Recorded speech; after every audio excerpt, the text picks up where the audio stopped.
Video. Are they testing video? No. I don't know what. It's just some abstract. I'm not going to be really good at brain Or put us in the theater. What are you doing back there, Tom? Oh, he's back there.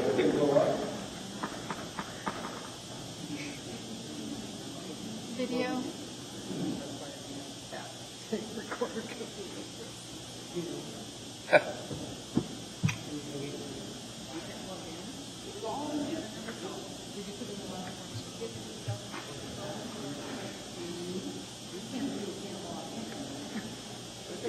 I don't know what he has on it that's doing that. Get all the sound. No video. Yeah, exactly. So there's a small video feed. It won't hurt the meeting. It's going to be audio. So that's Right.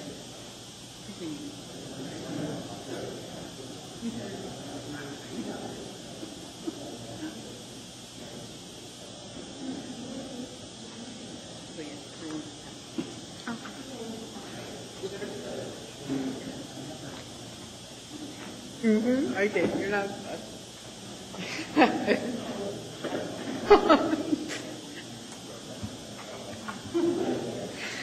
Yeah.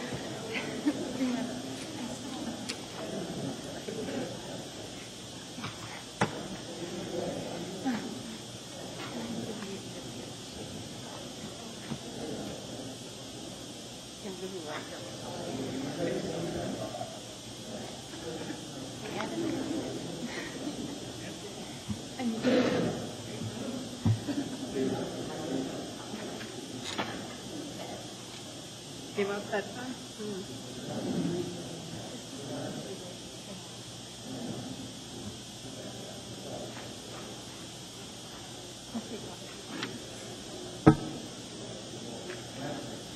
Because we asked, we asked this to be a completed project so we can go out and review.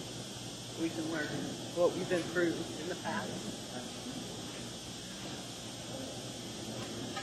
Yeah.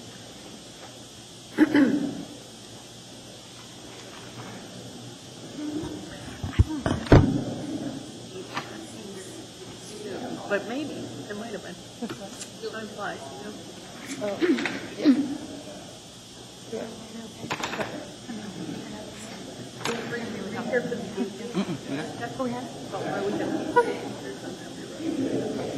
That was, and I think this might have come out of it. Is that that's what? So There's like the meeting started. road project. The meeting isn't. No, they're not. Oh, I have to select. Yeah. As soon as you call, then I will click on it. This is a great question. Because it's always like, that's what, This time I'd like to call to order the Wednesday, August 13th meeting of the Urban Design Commission, and we'll call for roll call. Mr. Kemplin? Ms. Josephson? Present. Mr. Burkhart? Here? Mr. Doherty? Here? Ms. Kowalski? Here. Mr. Anya? Here. Mr. Kimmerer? Here. Ms. Joyner? Here. Mr. Briggs? Here. Right, next on the agenda is passing of the minutes from July 9th, 2008. Entertain a motion for approval.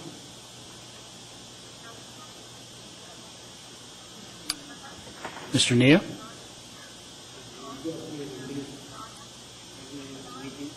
Can you turn your mic on, please? I move to approve the minutes of the meeting July 9th, 2008, as written. And seconded by Mr. Kimmerer. Any corrections or comments on that set of minutes? Any objection to that motion passing? All right, seeing none, that'll pass. Disclosures for this evening? That's a first. Lady there. Jean. Next on the consent agenda. Any issues with pulling cases off the consent agenda from the commission? And no issues from the petitioner on case 2007-126, if they're here?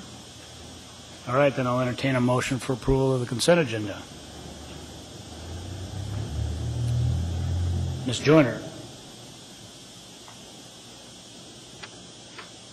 I move for approval of the consent agenda. Seconded by Ms. Kowalski. Any discussion? Any objection to the passing of the consent agenda as proposed? Seeing none, that'll carry.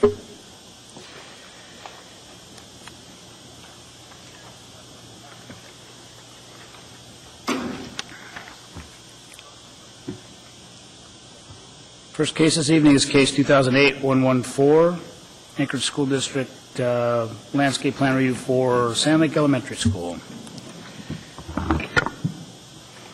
And we'll start with staff report. Thank you, Mr. Chair. Sand Lake Elementary School is the site for the school district's Japanese immersion program, and as such, there is a high number of children commuting to the school via automobile. It's created a burdensome traffic congestion problem that the site design seeks to solve. To that end, a portion of the original building that dates from 1959 will be demolished to provide a long queuing space for the drop-off pickup lane. It's also outdated, the building at this point in time. A new two-story building addition is planned. Municipal code requires a 15-foot buffer landscaping between the single-family residential and institutional uses. The south side of the site abuts single-family residential and is subject to this requirement. Tree spacing shown along Jewel Lake Road must meet visual enhancement landscaping and cannot exceed 20 feet. Parking lot perimeter landscaping also requires visual enhancement landscaping with the same tree spacing requirement. An unusual feature of this project is the dual use of the bus drop-off area and a play area. The new bus drop-off area will accommodate the two school buses that serve the school. The sidewalk in the new bus drop-off area that divides this area from the receiving area has flush curbs. When the space is not occupied by buses, it will be used as a play area. Being the curbs are flush in this area, it facilitates this use so the kids aren't tripping over the curb. But it is unusual. In terms of the recommendations, number 4 and 5, 4 is ensure that trees along Jewel Lake Road do not exceed 20-foot spacing, and 5 is provide 15-foot buffer landscaping along the south property line where the school property abuts single-family residential. That's all I have. And I meant to note before the staff report, this note that staff has in there, the commission reviewed concept level of this project in 2004. But since that review, the project's undergone significant change and warrants a new concept review. Is that from you to us as a recommendation for how we pose the motion? No, it was just a background information that this case has been before the commission, and some of you were sitting on the commission at that time and probably remember this case. We had quite a lot of discussion about the vehicular circulation, so I just wanted you all to be aware of that. You've had discussions with the petitioner about kind of starting over with these two reviews? Well, they came to us with it. It wasn't us requiring them. All right. Any other questions for staff?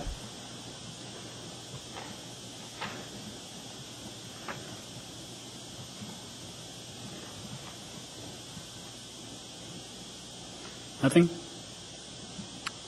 All right, we'll have the petitioner come forward then, please.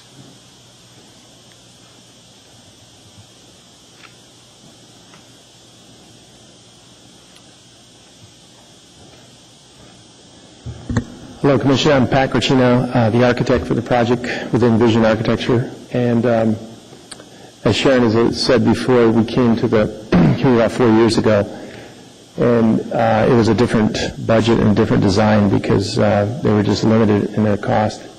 The bond did not pass back then, and that's why it didn't go forward. So it sat on the shelf for a couple of years. And the traffic, it continues to get worse. It's I don't know if any of you have been on Jewel Lake around rush hour, coming by the school in Raspberry. Sometimes the road backs up to Raspberry coming on south, and other times it backs up about 5 blocks going the other way because of crossing, and there's no street light. And so anyway, Strawberry Road is being improved right now, and there's a new intersection with a street light, and that's going to help mitigate a lot of the issues that we addressed before. I'm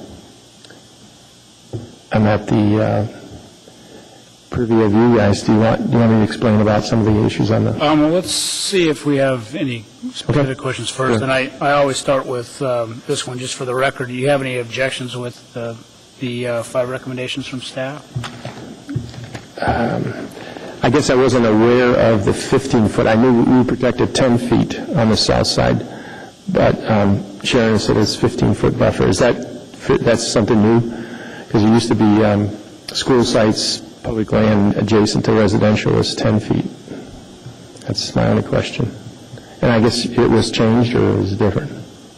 Through the chair, Mr. Pacino, no, it's 15 feet, and it's been 15 feet, I think, quite a long time. The difference is because you've got an institutional use against single family.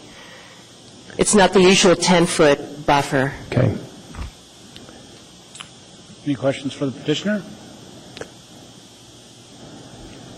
Just a clarification, is that just for the parking lot portion that the buffer is required? No, it would entail the entire length of the...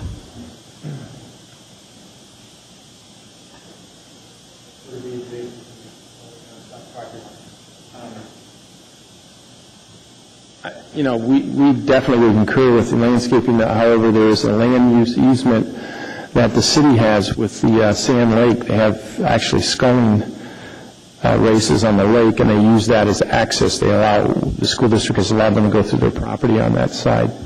And, that would be the only concern if we had to give access and at the same time the roadway access plus the landscaping next to the building. It would just be that portion near the building if there was an issue, and I'm not sure if there is.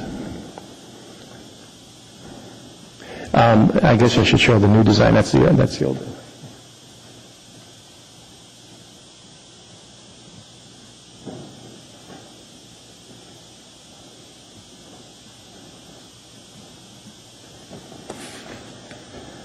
This was the old, the 59 wing that we are tearing down and building the second wing behind it, so we have a lot more parking and our access to, there's a relief against Jewel Lake. And so this is the area we're talking about right here on the south side. And the only point that may be of conflict is right in this area.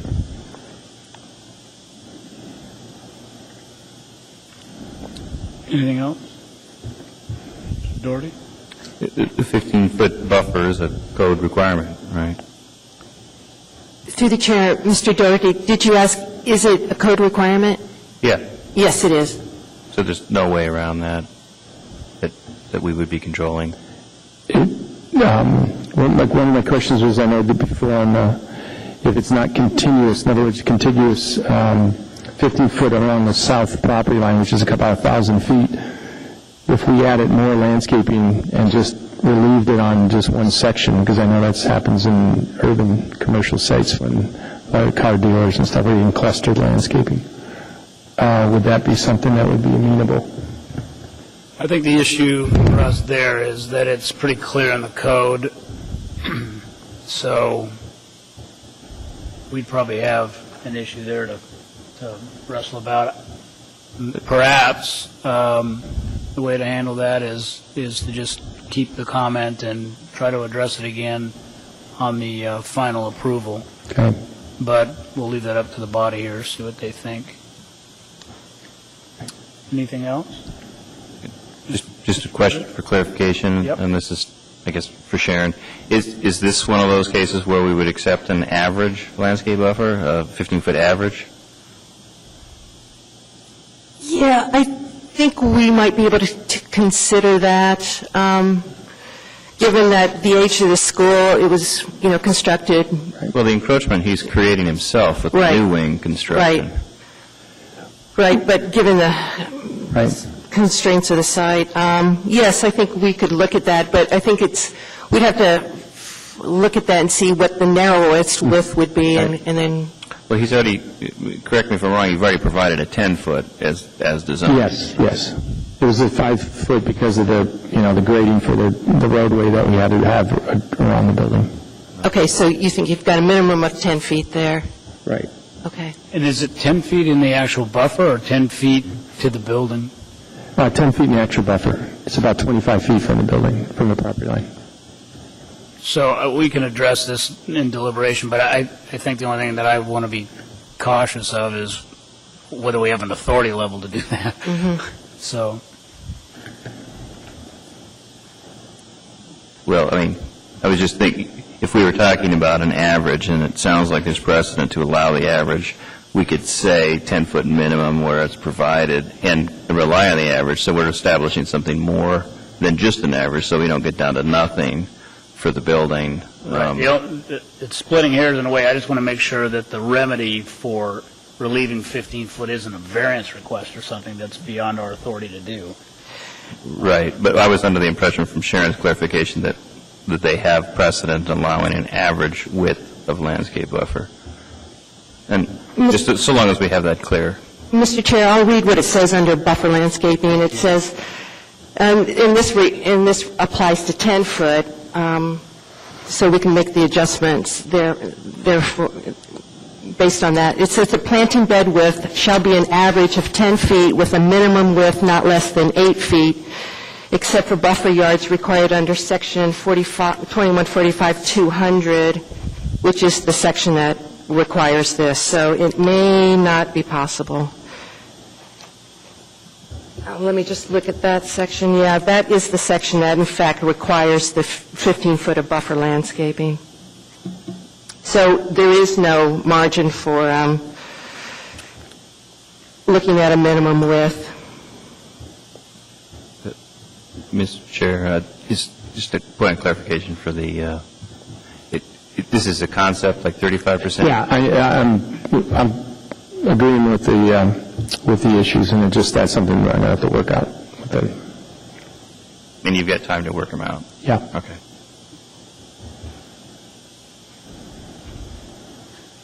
Anything else?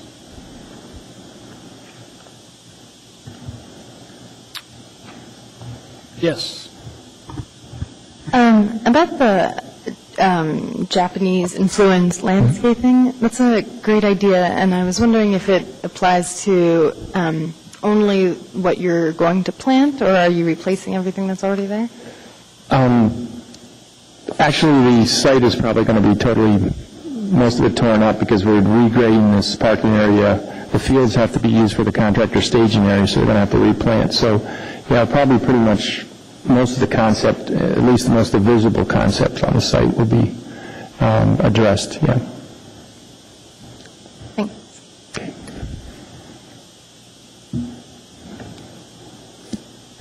Any other questions? All right, thank you. Okay, thanks. This time we'll entertain a motion from the body.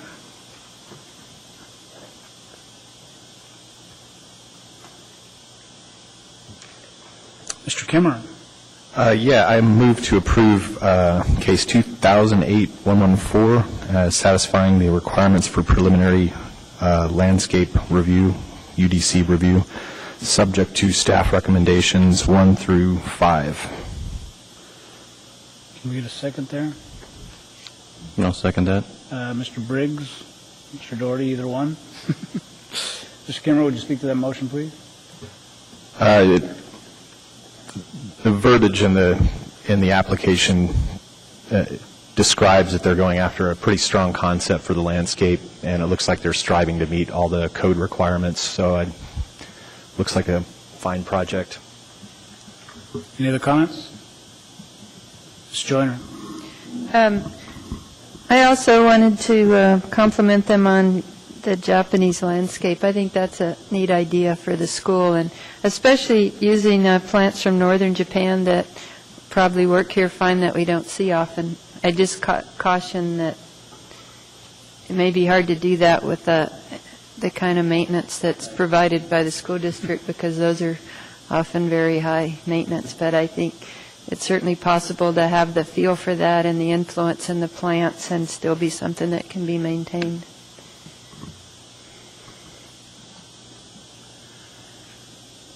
Anything else?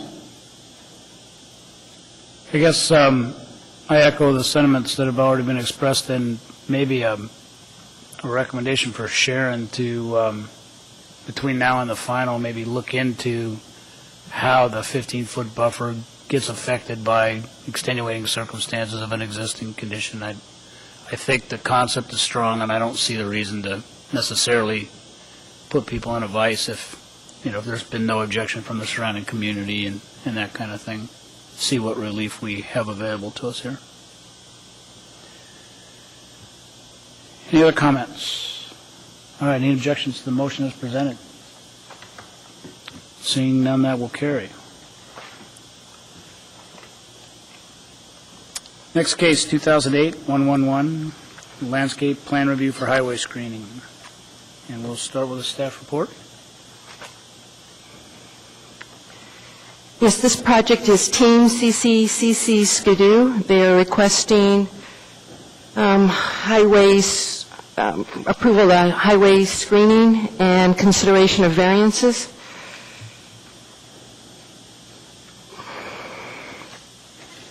CC Skidoo previously had a landscape plan approved for screening provisions for major highways in October 1997. A condition of the approved landscape plan from 1999 stated, installation of all landscaping shall be completed within 18 months of date of entry, or this approval shall become null and void. That plan was not implemented within the 18-month completion date. Thus, the petitioner now has to return to the Urban Design Commission for an entirely new review of the landscape plan rather than simply enforcing the previously approved plan. Staff visited the site on August 1st, 2008, and spoke to Mr. Quanquist, who stated that the landscaping was installed approximately 5 years ago, with the exception of the 13 6-foot trees at the southwest end of the property. Land use enforcement has confirmed this planting date.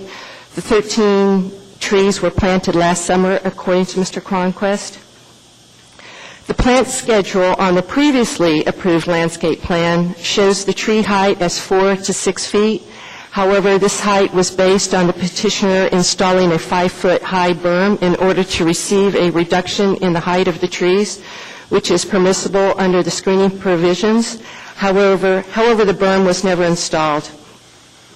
Land use enforcement received a complaint in January 2005 regarding several code violations on the property. The landscaping plan shows several encroachments into the 30-foot screening easement. There's one flagpole, 2 light poles, 1 sign, 1 large pile of boulders, 190 square feet of pavement, and a pond with a deck. The highway frontage measures 455 feet, thus the petitioner is required to provide 91 trees. 18 of these trees out of the 91 are undersized because they measure 6 or 7 feet and cannot be included in the tree count, as the average height must be 8 feet. As a result, 18 additional trees will need to be provided. The 18 additional trees shall be provided according to the following breakdown: 16 trees at 10 feet and 2 trees at 9 feet. A staff site visit revealed that 2 of the trees counted as 6-foot trees on the existing vegetation plan are dead, and 2 of the small evergreen trees counted as shrubs are also dead. The dead trees will need replacement, and added to the total number of trees needed. 2 additional trees at 8 feet are required, and 2 additional shrubs. There's, okay, and then the staff report goes over the various encroachments. The sign will have to be removed. The petitioner had asked for a non-compliance, determination of non-compliance. That determination was made, and they do not have grandfather rights, so that sign will have to come out. They've asked for a variance for the flagpole and the 2 light poles. The pavement, the petitioner has agreed to remove the pavement and then put in topsoil and seed the area. The pile of boulders, the petitioner does not believe that the feature meets the definition of structure, and the same with the pond and dock. The petitioner does not believe that the feature meets the definition of structure. The applicant will need to formally apply for the variance for the encroachments, together with the recommendation that will come from the UDC tonight. And then it will be, the question regarding the variances will be decided by the Zoning Board of Examiners and Appeals at a public hearing. The petitioner may seek a variance for the flagpole and the light poles. The department supports consideration of the request for a dimensional variance for the flagpoles and the light poles because they are not detrimental to public welfare. Trees can be fitted around the flagpole and light poles, and they would not otherwise occupy space that is needed to meet the required number of evergreen trees. As for the boulder pile, the definition in code reads, structure means anything which is constructed or erected and located on or under the ground and attached to something fixed to the ground. The property owners contend that the boulders are landscaping features which are part of the ground and not as a structure constructed on the ground. The pile of boulders meets the description of structure and the use is prohibited. The pile of boulders are not a natural rock outcropping and were placed in the setback area by the property owners in violation of municipal code.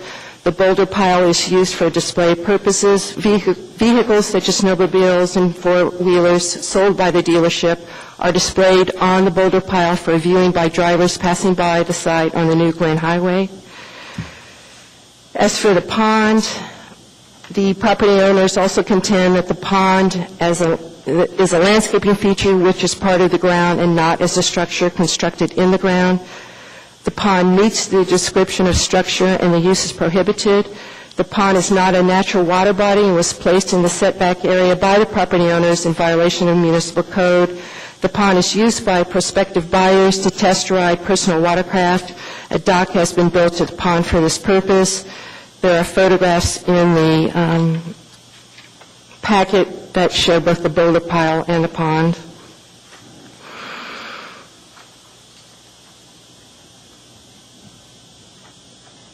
And then the conditions are laid out. If there are any questions, staff is happy to answer those.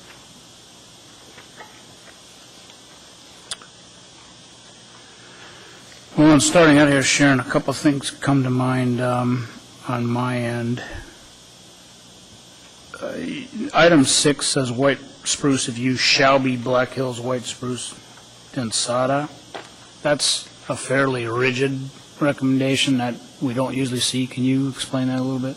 Yes, it's been common in the past that if the petitioner is going to use white spruce, that they not use something that's dug up. We usually ask that they're nursery grown, and often we also will ask that they're this particular species, the Black Hills white spruce densata, because it's a very full white spruce as opposed to the ones that are dug up here in the woods and used. They're spindly for a number of years, and so for that reason, I specified the densata just for the fullness of it and the screening potential that it offers, the better screening potential that it offers. And I guess the other one that concerns me is item 5 does not, there's no statement here that says the department recommends or doesn't any of the variance requests. But the flagpole isn't noted in item 5. No, but if you look under variance consideration at the bottom of that page, number 1. Oh, I'm sorry. I missed it. The 2 light poles and the flagpole.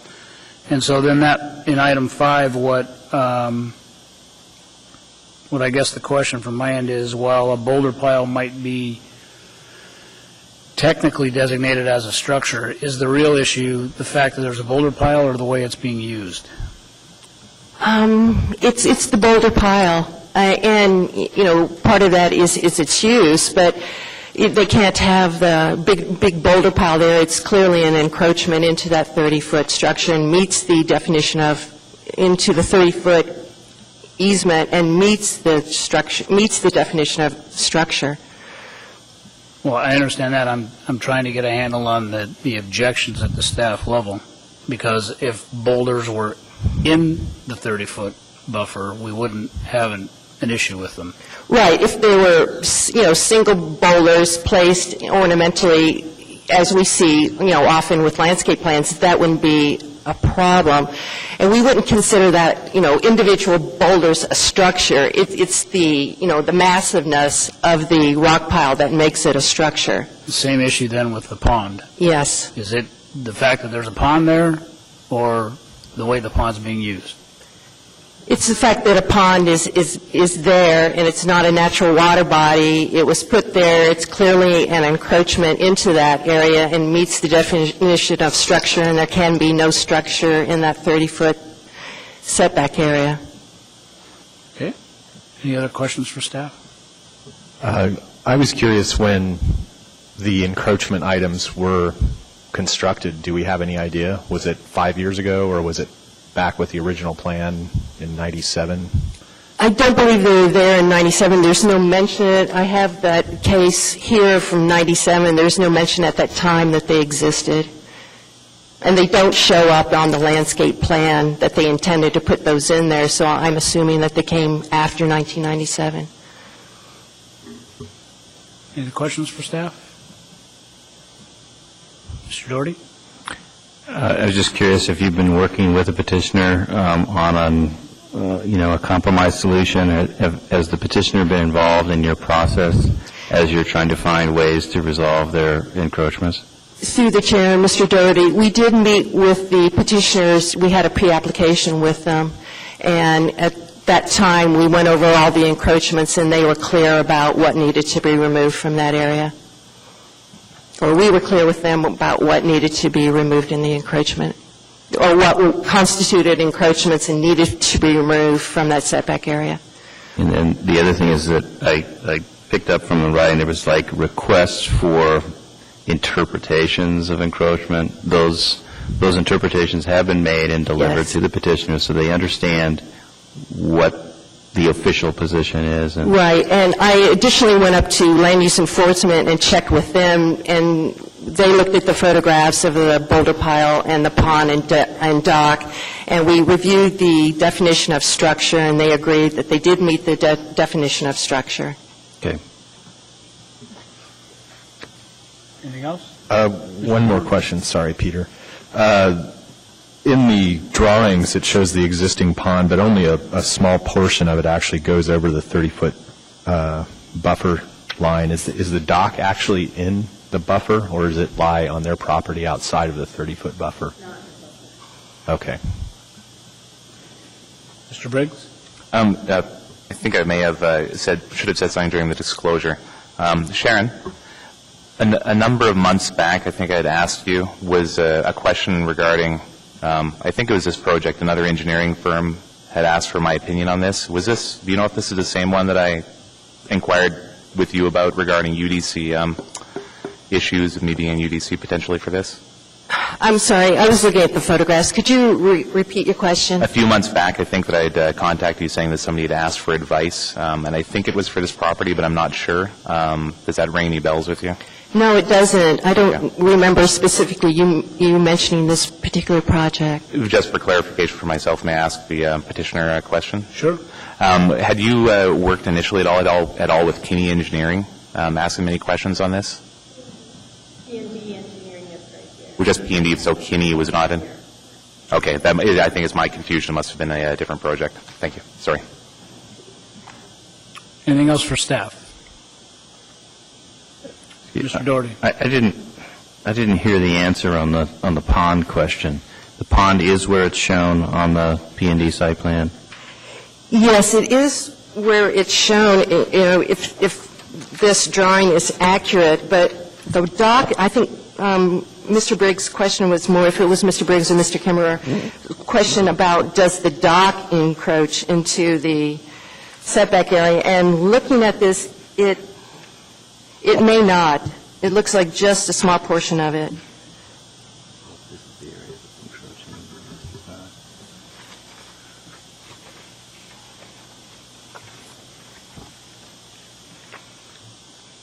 Anything else for staff? Yes. Oh, I'm sorry, Peter. No worries. A procedural question, just for clarification. Since this was in front of the UDC before, and UDC judgment was, or a direction was given on it, is there any precedent, or is it basically free and clear and we're considering it completely independent of that before, or do you have any advice or direction for that? Through the chair, Mr. Briggs, no, it's, at this point, it's a whole new case. What happened before in terms of what the landscape plan is or what discussion or decision there was is null and void at this point. Mr. Doherty? So just to follow up on that, then we're to only look at the P&D 2008 drawings in terms of what is in front of us and what these recommendations are? Okay. Through the chair, Mr. Doherty, that's correct. Thanks. Anything else for staff? We have a couple of comments. Could we ask? You'll be coming up next. Anything else for staff? All right. Can we have the petitioners come forward, please, then?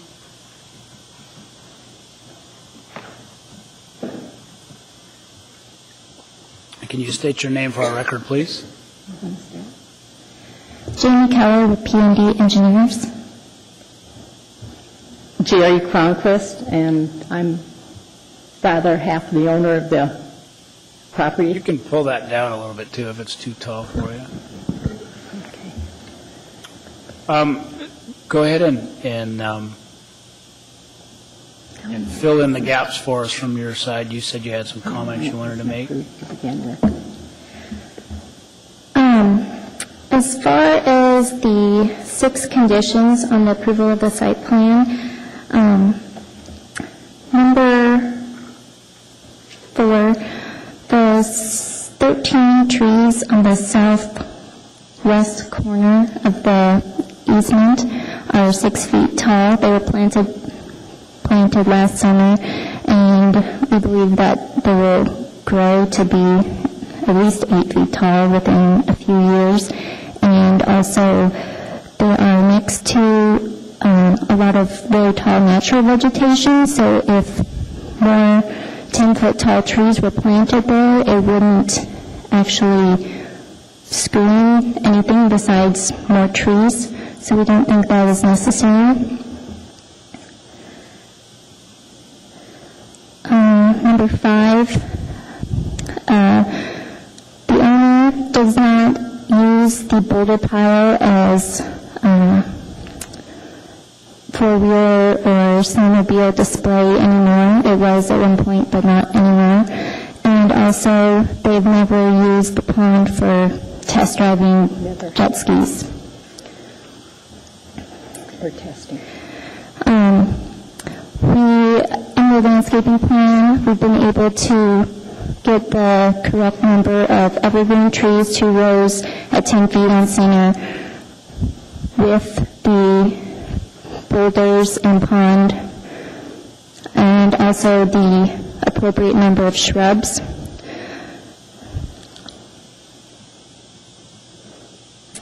And also, number 6, in the plant list, we do call out that the white spruce should be nursery stock.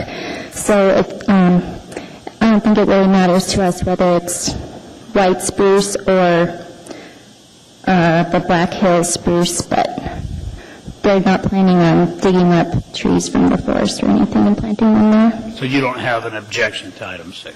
No, but I think that maybe they should have a choice for what is more readily available at the nursery.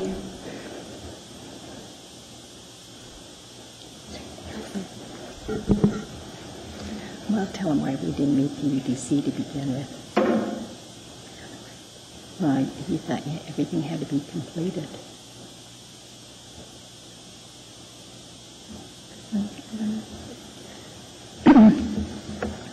The pond was put in originally for aesthetic purposes to make it look nice. Never have we ever tested any units in a pond, ever. We've never let a customer in the pond.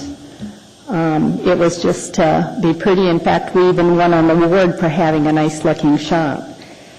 All of the trees that we have planted, and I know we planted 30-some last summer, and we planted some the summer before. We've steadily planted trees. They're all nursery ones. There aren't any that we've ever dug up someplace and put in there. They're all nursery trees that we've added. When we did in 1997, when we had a landscaping approved, we had it as one lot. We moved it into 2 lots. We thought maybe we'd use the other lot for something one time. We had a landscaping plan. We were under the assumption that it was approved. We didn't know that after 18 months it was not approved. It wasn't until recently we see part of our plan was approved, but part was not. And when we went to the UDC before, we just missed this spring, we missed the deadline date because our engineers thought that the things that we had to do had to be completed. And there was a misunderstanding, and that's for the plat approval. Okay, I'm sorry. Anyways, we've tried to make it look as nice as we can. We've been trying, and now because we have snow machines that go with our business, they have to be on the same lot as the business, so now we've had to go from 2 lots back to 1 lot again, and that's why we are redoing everything again. Before we move on to questions from other commissioners, there was a UDC plan approved back at some point, and the staff report contends that it wasn't followed. Can you tell me why it wasn't followed? I don't know what was missing on it. This spring, when Tim Hammer came out he thought we had done everything, was satisfied as far as encroachment, or he thought we'd met the requirements. 1997, when we had the landscaping plan done before, you never planted all the trees associated with that landscaping plan. In 1997, when we had the landscaping plan, we had someone from the municipality. In fact, we also had Dan Kendall. He was in office at the time, and someone else came out to approve our landscaping, and they said it met the requirements because there were some complaints that we didn't have enough. So we thought at that time that it was approved. I didn't know it wasn't. And then the next question is, if the boulders are no longer used for the purpose that the staff report suggests, what would you use them for? What they're originally there for. It looks really pretty with the boulders and the little pond. Did you have a picture of it in your thing? It looks really nice. If the group was to say that we need to respect this 30-foot buffer, would you move them? If we have to, we probably would. Same with the pond, then? Yeah. All right, that's all I had. Any other questions from the group? Mr. Briggs. Following up on that question, in regards to the boulder pile, if it's not being used for display of snowmobiles, maybe am I allowed to ask a question of staff for clarification as well? Sharon, if they were to redistribute that in what would be considered a more naturalistic feature, rather than a direct pile with a trail on it, would that be appropriate within the 30-foot easement if it was made to look more like an outcrop or something? Through the chair, Mr. Briggs, are you saying they would dismantle it and then spread single boulders throughout that setback area? Not necessarily, even if it is a larger feature, but to make it look more like a natural feature. So more of a rock outcrop or an escarpment or something like that. So more of a conglomeration of boulders that's aesthetically put together to look like a natural feature. My hesitation would be, who's going to design that, who's going to approve it, how high it is, how tall it's going to be, the width, the massiveness of it, and not knowing what the answer is to any of those questions. I'd be hesitant at this point to say yes or no. And I would as well, because we do need to keep our eye on the ball here in one respect. What we've been asked for is a variance to leave it in the buffer as is, and because it's a variance request, that's really the only thing we can act on. If the petitioner wanted to come back with a different idea and apply for a variance for that idea, then we would evaluate it along those lines. That's good clarification. Thank you. the Boulder Hill only has room enough for one snow machine or one four-wheeler. It's not like a whole pile of them up there. And in Christmas time, we put a Santa Claus up there and whatever. Is the boulder pile functional to the pond at all? Is there water that flows out of it? No. And is that concrete that goes up on top, or is that just gravel, the trail? It has some concrete where Okay. to get it safely on top, if I drove a four-wheeler up there. That was my question. All right. Anything else?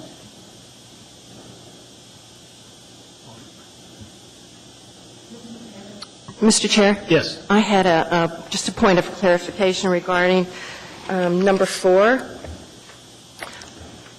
regarding those 13 trees that are at that southwest corner. When staff did the plant count, the tree count for that area, I took into consideration that there was native vegetation behind some of those trees. If you look at it, you'll see that there is some. And so I didn't, those trees that had native vegetation behind them, I didn't include those in the count. So you're saying, just so I'm clear on this, that the quantity of trees that your recommendations show in there are independent. You're not asking them to replace the natural vegetation or the existing vegetation that's there. That's correct. Okay.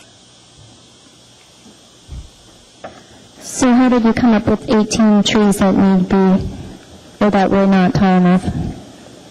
What I did is that I took wherever it said 2 at 6 feet or 2 at 7 feet, anything that was less than 8 feet, I counted those up. And then also included the two trees that were included in the count but are dead. We definitely accept replacing the dead trees with new ones, that's fine. But if you look at our existing vegetation plan, and if you look near where photo B is taken, it has 2 7-foot trees, 1 12-foot tree, 1 15-foot tree, 1 18-foot tree. Sharon, are you saying that those 2 7-foot trees do not count? I do want to caution, we're not having a debate here. Oh, well, I was just wondering how she came up with those 18 trees that aren't tall enough, because I don't see that. Through the chair, Ms. Keller, the fact that there are trees that exceed the 8 feet, you don't get extra credit for those. We don't then balance that. It's looking at it if we had a situation where we had existing vegetation and the trees there didn't quite meet the buffer standard. They were within in areas and and the petitioner needed to supplement that area. They would then have to, in their existing trees that may be 20 or 30 feet tall, we wouldn't then say, well, you've got 30-foot trees already on site that are existing on that site. So any new vegetation only has to be 3 feet tall because you've got, the 30 feet already there. But overall, when the count's done, anything over 8 feet was counted as meeting code requirements, regardless of whether it's 12 feet or 15 feet. It was just the fact that it's over 8 feet. So those were fine. Those met the existing requirements for an 8 feet, for a minimum of an 8-foot tall tree. So anything below that 8 feet would not count. I mean, the only other thing that you might be able to do where you've got those, an area of those 13 6-foot trees, you might be able to transplant some of those and then put some, 8 feet or 10-foot tall trees in that area. But overall, it doesn't meet the code requirement because it's for a screening effect, and those 6-foot trees altogether don't meet that screening effect without having at least an 8-foot trees in that area, and there are none. Well, that's my question. The area that I was just talking about, you said that the 7-foot tree wouldn't count because it's not 8 feet tall, but there is a taller than 8-foot tall tree right next to it, so doesn't that average out to 8? I'd like to maybe cut to the chase on this because we've had this issue come up on other highway screening cases before. We get torn between what a code says, and a code doesn't always allow an easy way. And it's one thing to say it doesn't meet the code. It's another, can you physically plant a tree where you need one? And I guess the question that I have for you, Sharon, is with the existing vegetation where it is, the number of deficient trees that do not meet the code, can we reasonably plant an appropriate tree in the right location to meet the code without being so close to the existing trees that it's pretty much impossible to do? Or are you saying the area that you counted 18 trees is infilling places that currently don't have any at all? Yes, it's unfortunate the way that it was done, in that, they didn't put in, 8-foot trees to begin with, or a range of 6, 8, and 10. But nonetheless, we are where we are. Right. And so we're trying to figure out how we can do this at this point. The area where, overall the count has to be, an average of 8 foot for all the trees that are out there that we're looking at this point. And I think the way I have counted them and given them credit for what trees are out there is the best we can do with the circumstances that we have at this point.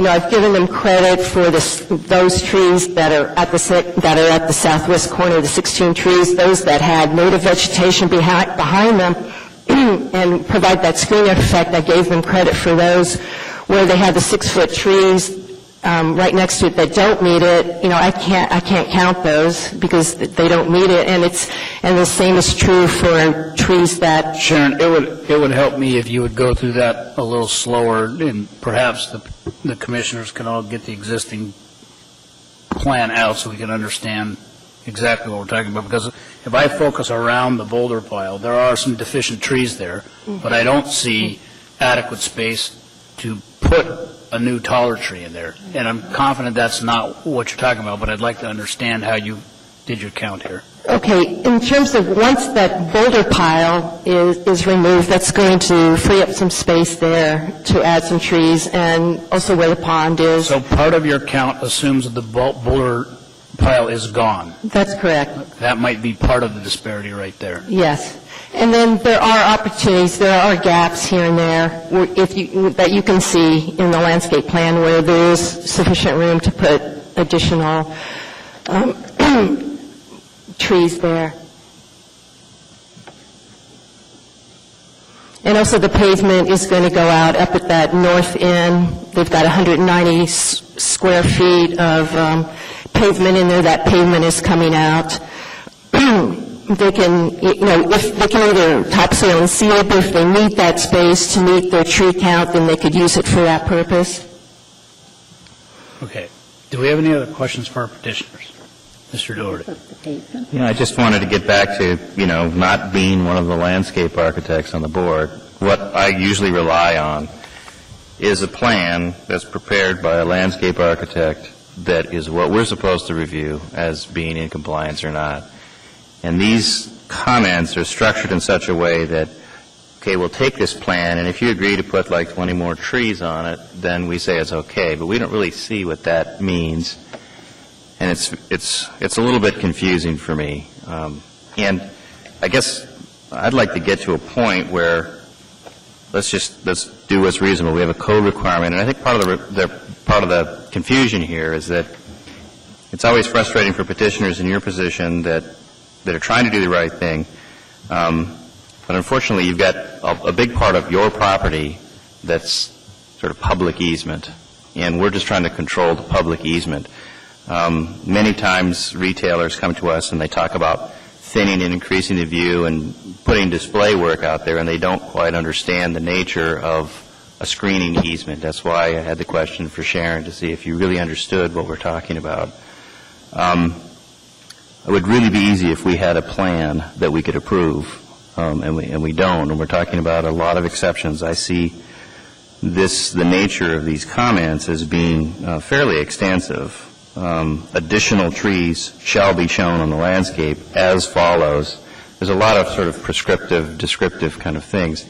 Is there a mechanism, Sharon, where we could get an approved landscape plan or a revised landscape plan that we could take a look at that does meet the requirements, and we could comment on it in terms of, in a way that allow us to see a final approved landscape plan that the petitioner likes, that you like, and that we can approve? Through the chair, Mr. Doherty, the reason it's prescriptive on the number of trees that they need is because it is prescriptive. Where they have a 6-foot tree, then you'll need a 10-foot tree to reach an average of 8 feet, which is what they have to have. They have to have an average of 8 feet. I don't think that's what Mr. Doherty's getting at here. What we're getting kind of caught in the middle on here is you have recommendations that do not support the variance for the pond or the boulders, for example. So we'll infill some trees there, but we don't get to see a plan that shows how these additional trees Right. I was getting to that.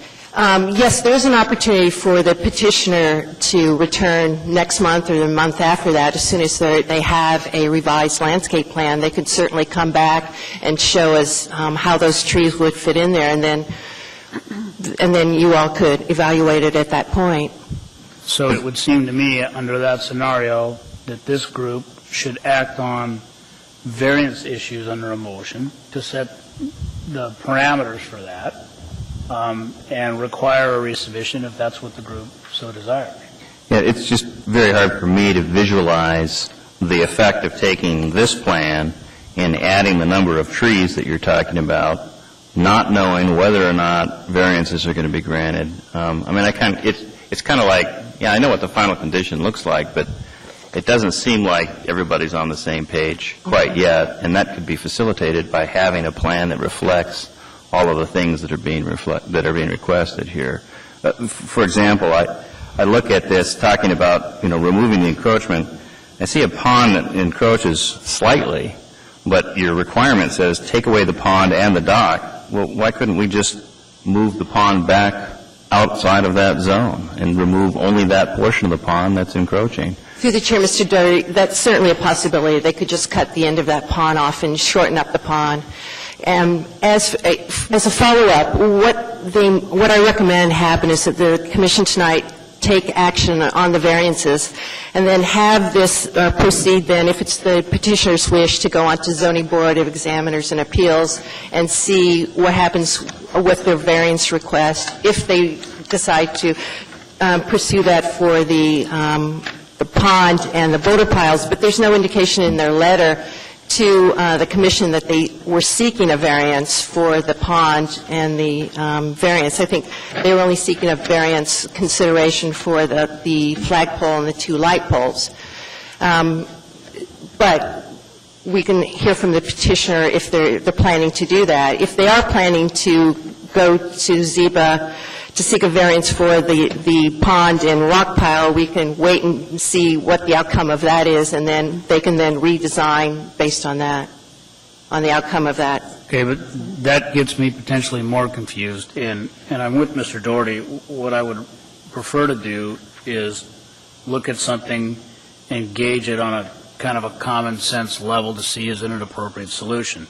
But what you're really saying, when I look at this plan, by default, if we approve this plan, we would be granting them a variance you're telling us they didn't specifically ask for. Right. They didn't ask that a variance be considered. They were simply stating that they didn't believe that the pond and the boulder pile meet the definition of a structure, and so therefore they didn't have to remove it. So no variance was needed. In the letter, we requested a variance for the pond and the boulders. A letter in our packet? Yeah, the letter that we wrote to you. Page 32. Thank you. 33.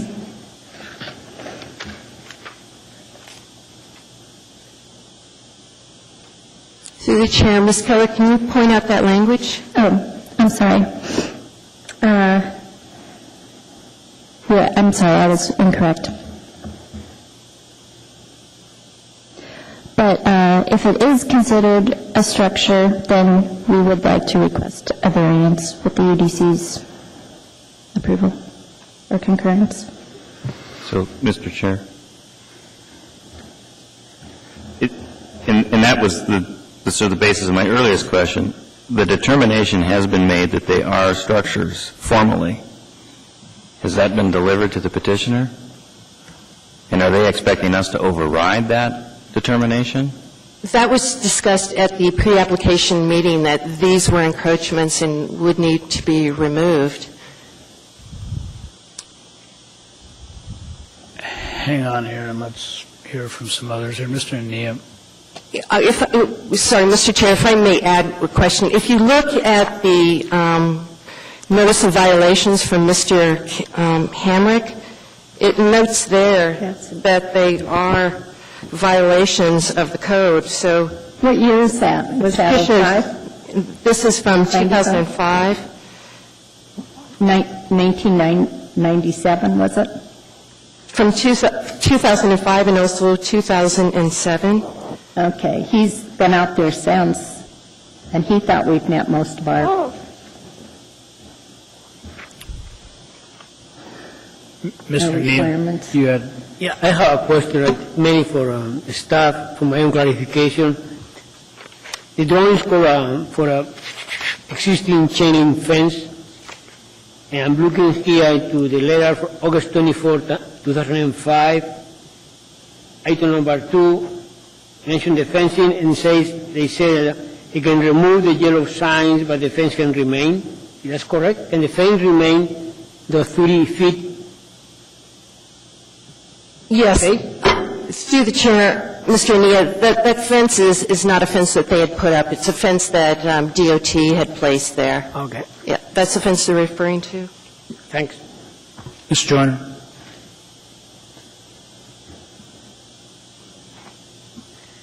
Well, it seems we ought to address the encroachment issues of the variance request, and that I don't know the procedure if they can ask for the variance here, or it's not in writing, as they said. They just asked in variance request is for the flagpole and the light poles, because I think the encroachment issue has to be resolved before we see a landscape plan, and then we'd do that second. I would absolutely agree, and I was trying to get through the list so that everybody got their questions in here, but what I'm struggling with here is procedural issues, which, again, I would like to be able to just deal with reality, but procedurally here, we are not the grantors of this variance. We just make a recommendation to ZEBA. So formally, the way that works, we cannot act on anything that wasn't specifically asked for on a variance. So the difficulty for me is that if there were other issues in the plan that was submitted that are in violation, we cannot do anything other than approve or deny the plan as it is. We cannot take an action that says, by the way, ZEBA, we believe you should grant a variance for a rock, the boulder pile and the pond. Right. That's beyond our purview to do that. That's what I'm suggesting. We just act on the variance request to us, and if they want to make another variance request, come back, because they can't go to ZEBA without our... But don't lose sight, there are two issues here. One is a recommendation to ZEBA on the variance question that was raised. The other is an action on the plan before us. And I'm suggesting we get a plan after that's settled, because as Mr. Dougherty said, there's no plan to look at, and there really can't be one until we know where things are going to be. If it was clear and we were going to, and the rock pile and the pond are going out of the 30-foot easement, it's a little clearer, but it sounds like they may come back and ask for another one. And so, again, with all due respect to everybody involved, what I'm feeling like is this is all, if the rulings and determinations and all this were given to the petitioner, and we are where we are with these two items that we can't act on, and that leaves us not in a very good position to see a plan, this all feels very premature.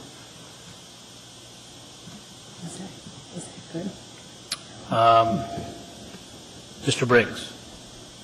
A procedural question as well in regards to the variances. Are we just making a general recommendation to move the variances forward, or do we need to analyze them against the conditions that are required to be met for variance to be passed on? I don't believe we do in this case. They do that. Okay. We make a recommendation to them that the variance, with respect to how it impacts our purview, which is the screening, seems appropriate or not, and they make the final determination. Thank you. Does that sound right? Okay. So supposedly we are on any questions for the petitioner. Do we have any more of those?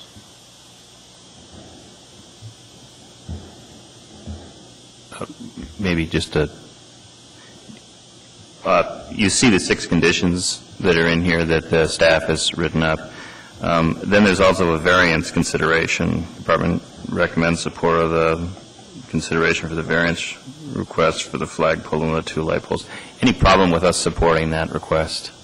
No. Okay, thanks.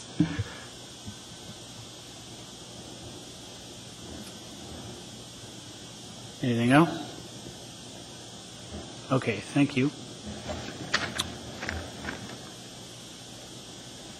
Matter sits with the commission. I'll entertain a motion.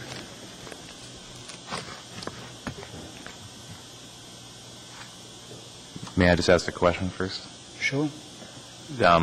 So just for final clarification, do we wish to treat this as 2 different items, or what exactly should we be acting upon at the moment? I know the variance is very clear. That's up to whoever wants to pose the motion. For example, if somebody felt that the plan is supportable and we should support it and is in favor of the variance recommendation, it could be done in one motion. It's probably better done in 2.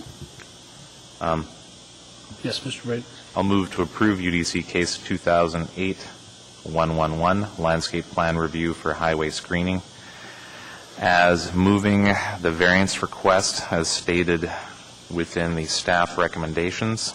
Variance consideration 1, forward to ZEBA for consideration. That being the first motion. Can we have a second there?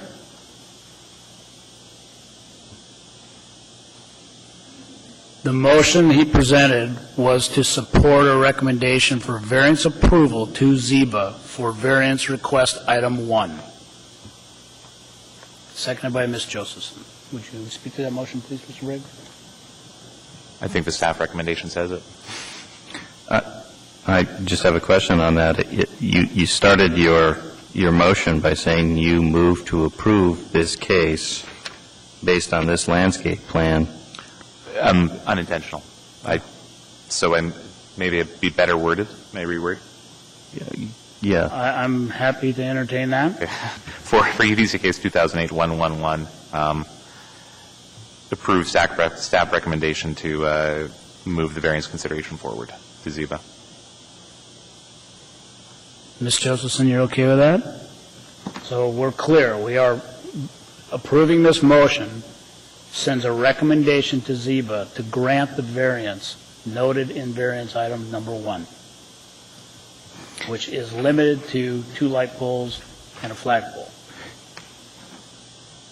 Do you think that there needs to be any language about delaying action on anything else until we have this separate motion resolved? Okay. Separate motion. Anybody else want to speak to that motion? Yes, Ms. Joyner. I wanted to suggest a condition with that, if the variance is granted, that in the future no trees may be removed or pruned for the purpose of reducing interference with the light poles or the flagpole. Just based on the history of it, in 3 years I don't want to see that 2 trees had to be taken out because they blocked the flag or the lights, because the intent is that the buffer be there, and the reason for giving the variance is they won't interfere with the buffer. So the buffer, I want to see the buffer remain whether or not there's interference with that. That the first priority is the buffer, not the light poles and the flag poles. So are you forwarding that as an amendment to Mr. Briggs' motion? Yes, if you want. And I guess I just have a question for staff. Since it is within a 30-foot buffer, that is supposed to be maintained without, I'm assuming that you're not supposed to be pruning within a landscape buffer. Is that already inferred within code? Through the chair, Mr. Briggs, yes, that would be inferred through the code. Then, Commissioner Joyner, would you like it to be stated to make sure that it's very explicit, or having it within code meets your desire?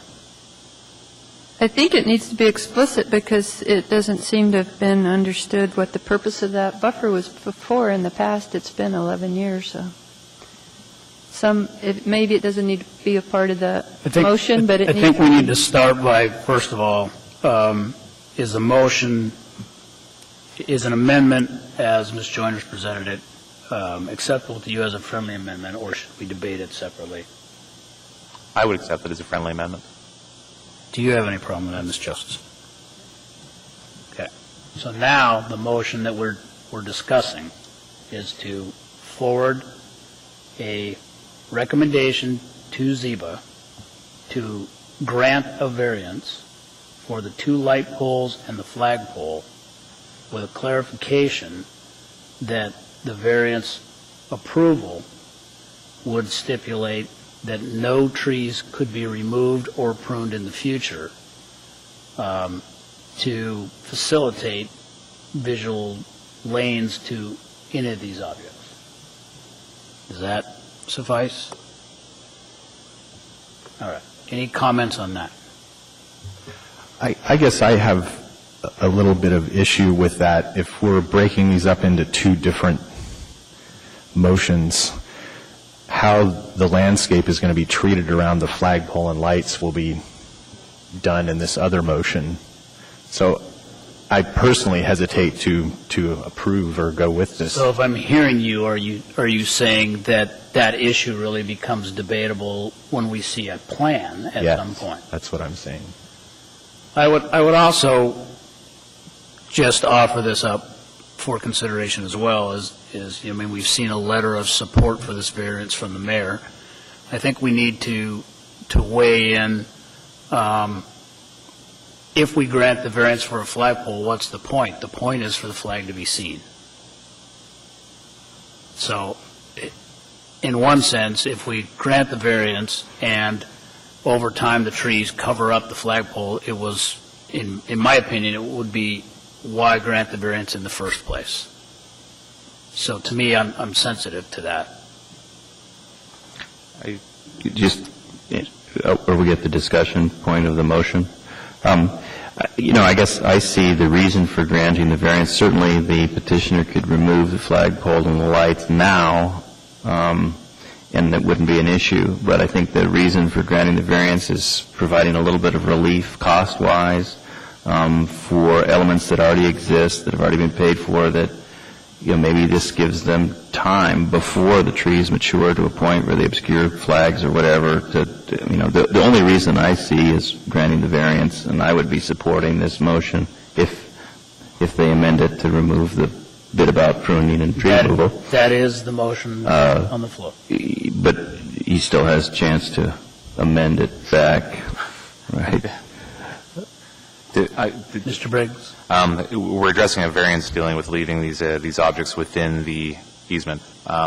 Already within code, it precludes pruning of trees within this easement. So I see this as being a friendly clarification, perhaps. And you, in your wording, did use the term clarification. Yes.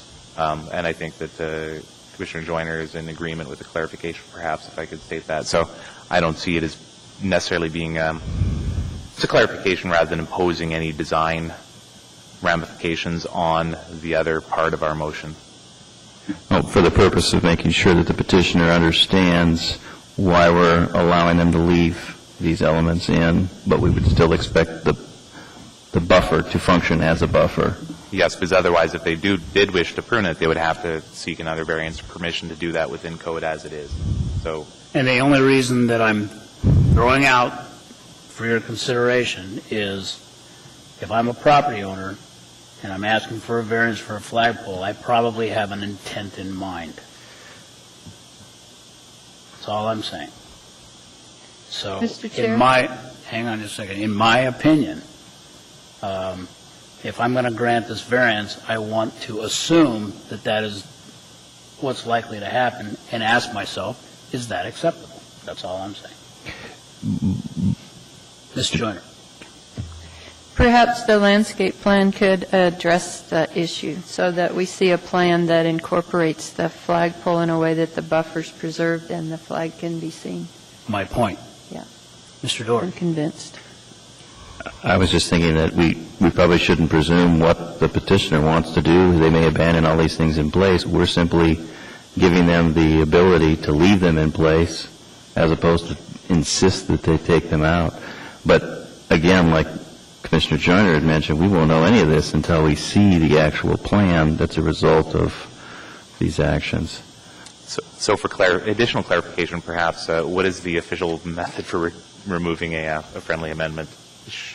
Because it is basically reiterating what's already within code. Would I ask for... You would ask me a question that I have never considered. Maybe I'll be friendly about it. Commissioner Joyner, would you consider retracting your friendly amendment? Okay. So her retraction would be acceptable to you, Mr. Briggs? Indeed. And to you, Ms. Josephson? Yes. So now the motion that we have on the table here is back to the original. To forward a recommendation to ZEBA to grant variance request 1 as it's worded. Allow 2 light poles and a flagpole to exist in the setback for highway landscape, period. Mr. Briggs. And then perhaps to speak to the petitioner on this, is a good point has come up, is if there is a flagpole within the easement, is that there is a sight line that you would like to ideally maintain to that flagpole. We can address, I believe, the recommendation for the variance, but you have not asked for, nor is it within really our mandate at the moment, I believe, to comment upon pruning and maintaining that sight line. So that might be another thing that is a consideration for you in the future, perhaps, because it does relate to it. But that's. And I'm confident all of these issues will come up in the ZEBA here. Anything else? Okay, everyone's clear on the motion. Any objection to the motion as presented? Okay, that motion will carry. There will be a recommendation put forward to ZEBA. Oh, everybody, that's all. Oh, that's just roll. Oh, the automatic vote, sorry. So there will be a recommendation forwarded to ZEBA to support a variance request to let the 2 light poles and the flagpole stay in the buffer landscaping setback. Okay? Any other motions that the Commission would like to put forward with respect to approving the landscape plan? Mr. Briggs. In regards to UDC case 2008-111, pertaining specifically to department recommendations 1 through 6, it is requested that the petitioner submit a landscape plan which shows compliance with UDC highway screening requirements for UDC review and approval.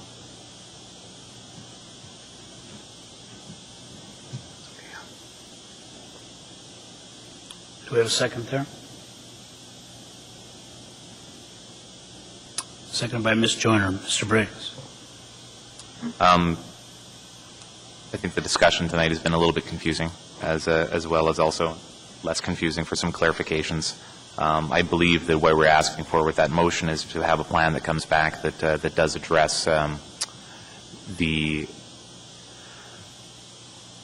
determination, essentially, that the objects are structures and they would need to be dealt with, and also to make up for the identified deficiency in the highway screening landscaping. So we have something in front of us which is easier for us to evaluate as meeting the code requirements. And thank you for your time. And these are sometimes not the clearest things to work through. And I guess I just have to speak as well, looking at other variances and highway screening easements.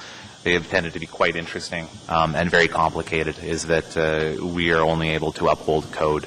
And while as designers and professionals, we always like to find creative solutions to find something that really does meet the intent of one side or another. We are held to code. So thank you very much for coming, and look forward to seeing the plan, at least by this motion.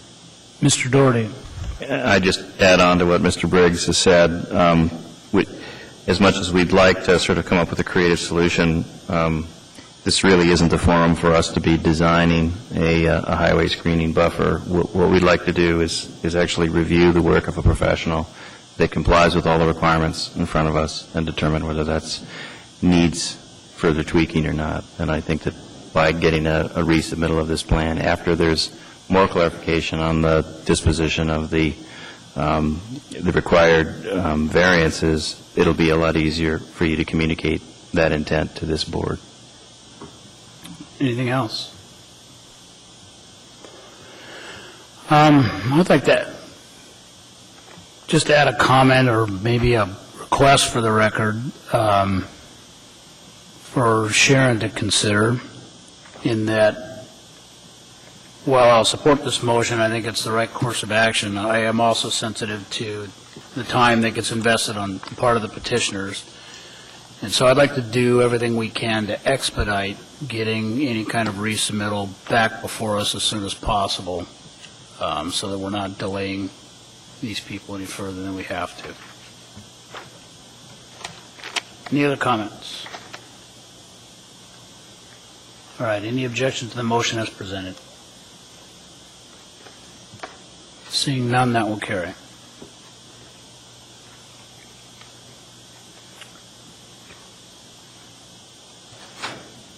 That's all for cases, no public hearings, appearance requests, reports.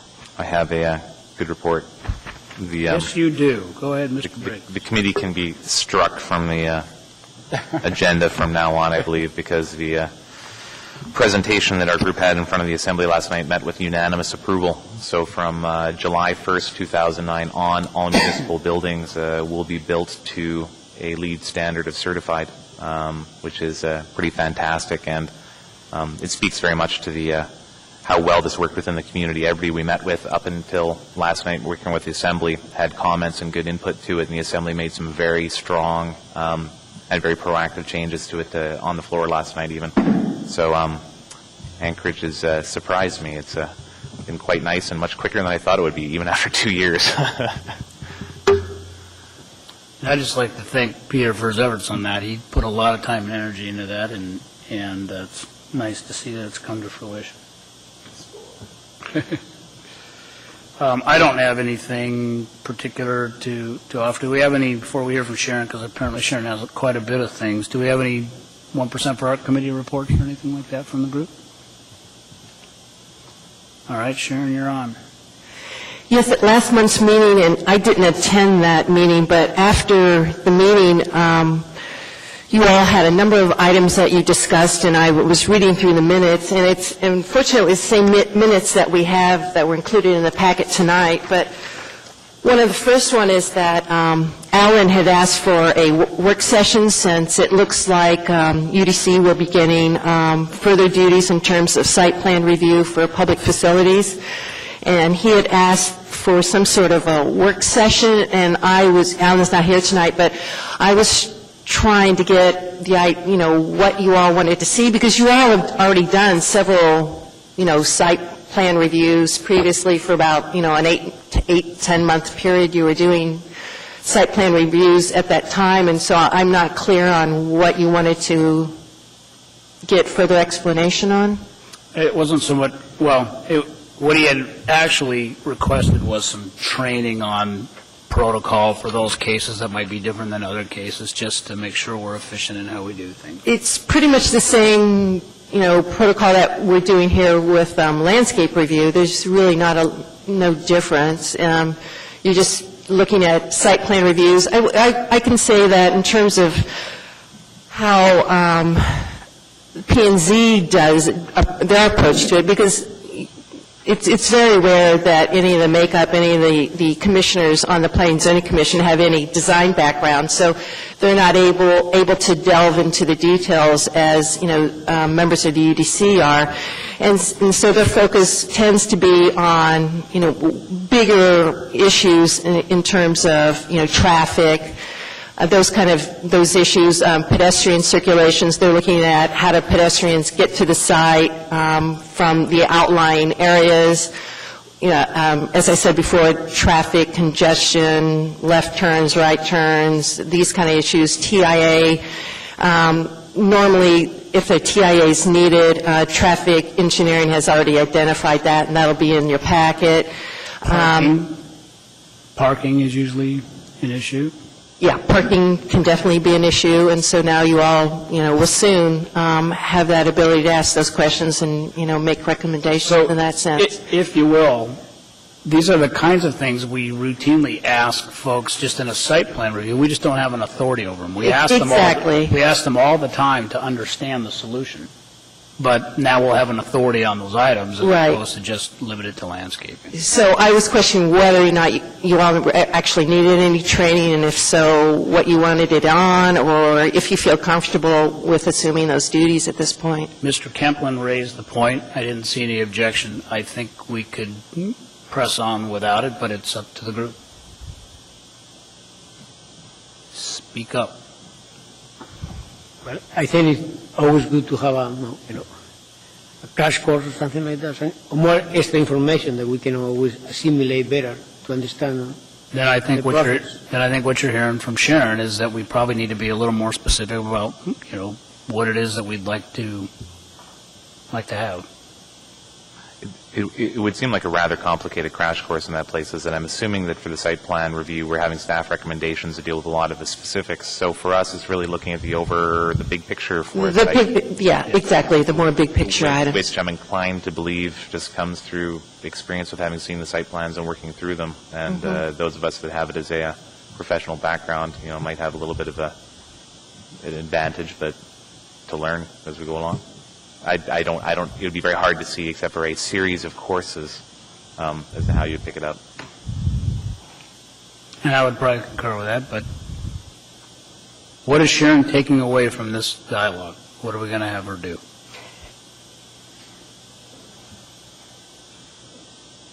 Perhaps it might tie into a previously brought up discussion about the northern design aspects, is that maybe there are certain, it's just a discussion among us, looking at site plans and, maybe addressing that non-typical aspect of site design, integrating the two of them together.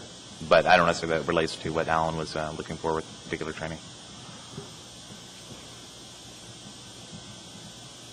Perhaps we just table the whole discussion until Mr. Kemplin's back and see what he has to say. Okay, the next item was a question about when Monique Anderson was here, had she submitted some information? She had submitted it, although it was pretty brief, and I didn't have time nor quite know what to do with this. I got back with her to ask for further clarification if she could add on a bit to this so that we could formulate a resolution for that, and I didn't get a response back from her. I've got a couple of copies of the language that she proposed, that if some of you want to see that, I can pass that along to you. But I'm not even sure what the deadline is for this. It was supposed to go before the Assembly, but I'll pass that out now. I think Patricia was interested in that, and I've got 2 other copies. If any of you are interested in it, I'll give you a copy of it.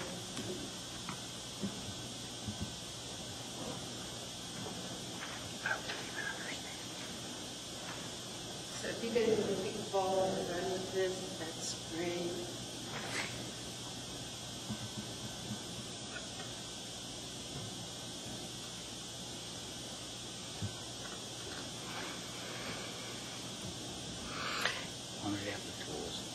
And next on the list was the discussion about gateway design. I wasn't sure how that came out.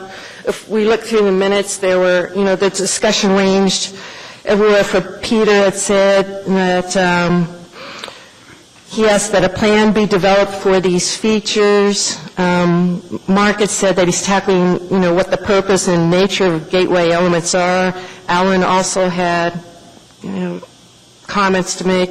Well, Sharon, On that note, that was just a discussion, and it was a pretty good discussion. It was, yeah. I think all that, Mr. Kimmer brought up in raising it was, we're seeing these everywhere. We're seeing these things, so how should we be viewing them? Because, and I appreciated him bringing it up, because he raised the question primarily as, we're designers of these things, and we don't totally understand why we're doing them, when we're doing them, what's the group think? And we just had a discussion about it. Yeah, my biggest issue, I guess, was if they're needed or not. It almost seems to be a buzzword for the engineers that their street projects should have gateways. Right.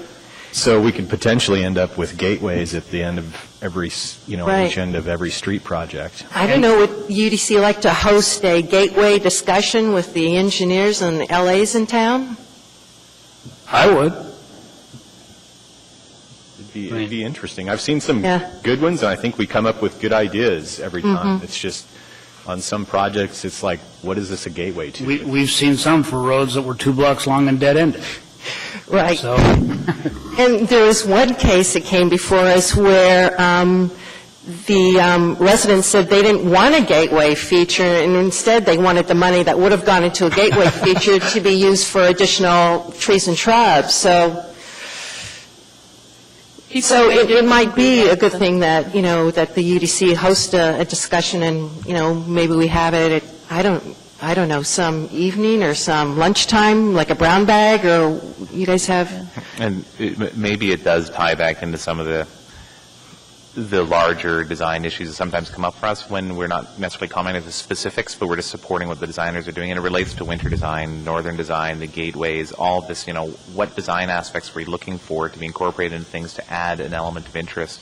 And I think the base discussion addresses gateways and everything else. And it just might be an interesting discussion, but it's as viable a topic to discuss as northern city design. And I think it all relates to the same. We need to talk about fundamentals rather than specifics, I think. And if it's a fundamental discussion, it's just as appropriate, because we're not going to tell them we don't like the red light and the curved arch over top of it. Okay. I think. But in some cases, I think it's become an expectation on the part of the engineers that we want it or something. Right, and maybe there's some confusion there. I would be real sensitive to that. That we're, expecting to see them. That's what I was thinking. Maybe they're doing it because they think we want it, and we don't, and we should just have a discussion about it. Well, I wouldn't say that we don't. Some of us may feel that way, but Mr. Kemp. But what conditions you want it, or like you said, every single street has to have one. I think as a commissioner, I don't get to act on them so often, but I would want to ask, what public process has been for the approval of the gateway design. I guess that's all I would maybe throw out there, that there be some kind of documentation that people have been involved in it and that everybody's... Well, and that's a good point, because the chair can help that, just by asking those questions. And I think that's fundamental to any of the design overlays, I think, that we see from the gateway features to the winter city design. What sort of a process did it go through? 1% per art is kind of a proven process where it adds that element to things. But for us, it's is it just the landscape architect or the engineer who gets to be the artist on their own, and then nobody says anything? So I think that's maybe the best quantifiable way we can have to find support for something. Well, yeah, I think supporting what Mr. Kimmer said about looking at some sort of semblance of a public request as opposed to a designer's whim. I have to kind of, temper that a little bit, in that so many times we're dealing with minimum requirements as designers, and if there's an opportunity to go beyond a minimum, it's just that the sort of age-old question. I know, serving on the Public Art Committee, when the designers provide art that's not part of the program, they get into a whole other issue about maintenance and things like that. But I think, we've seen some good examples of communities that like a community identity, or a neighborhood that likes a neighborhood identity and has spoken up, and they've gotten what they want.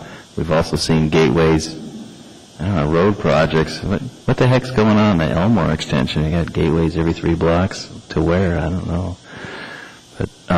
But I think, the idea that showing some sort of process that involves the public, and that you're trying to address some sort of design parameter, as opposed to trying to maybe satisfy us when we don't need to be satisfied.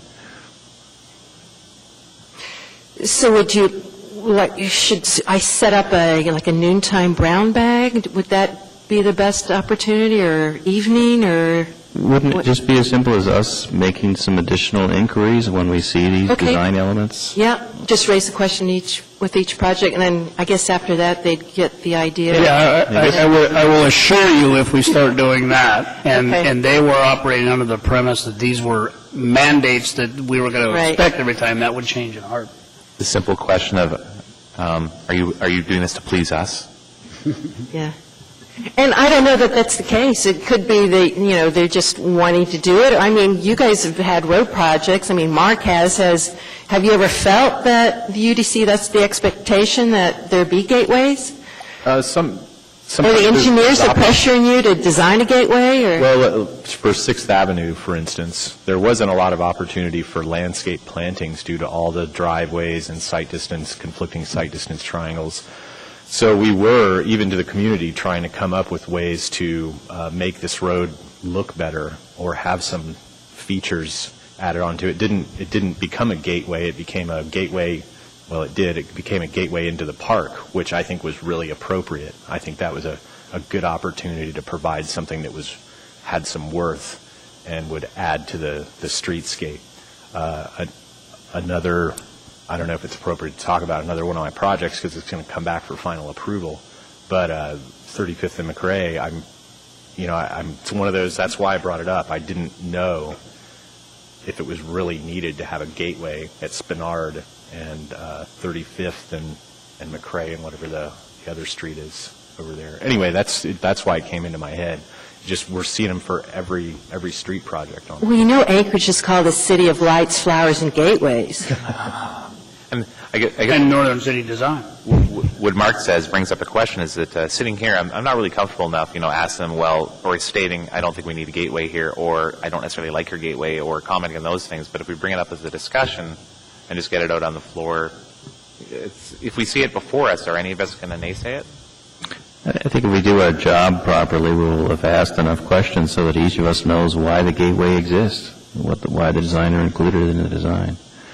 And if we feel it's frivolous or stupid looking or whatnot, we can bring that to their attention. But I don't want to get into this.